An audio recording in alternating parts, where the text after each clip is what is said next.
Dans le silence vibrant de la nature, là où la poussière du monde se mêle à la mémoire des origines, Birago Job se tient comme un veilleur penché sur l'invisible, dépositaire humble mais inflexible d'un secret que le poème souffle vient révéler. Les morts ne sont jamais morts. Écoute plus souvent les choses que les êtres, c'est le souffle des ancêtres.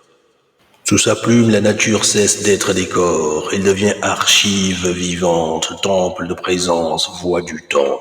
Le monde est tissé de présences invisibles. Ils sont dans l'ombre qui s'éclaire et dans l'ombre qui s'épaissit.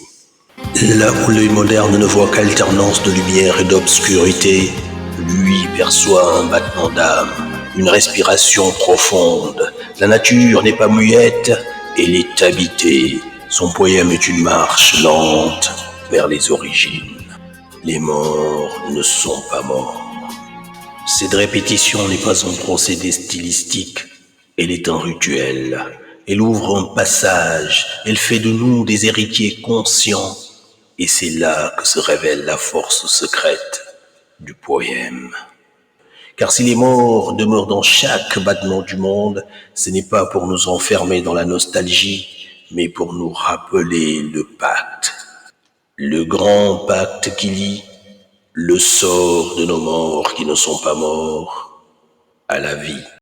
Ce pacte est sans aucun doute la partie la plus profonde du texte. Nous ne sommes jamais seuls. Nos gestes portent ceux qui nous ont précédés, nos choix prolongent les leurs, nos erreurs les attristent, nos victoires les relèvent. Nous portons une part d'eux et nous portons leur destin. Les morts reprennent parole pour rappeler que l'histoire ne commence jamais avec nous. Nous traversons le monde dans des conditions données et héritées, comme le dirait Max, mais nous pouvons transformer cet héritage en force, en lumière, en promesse.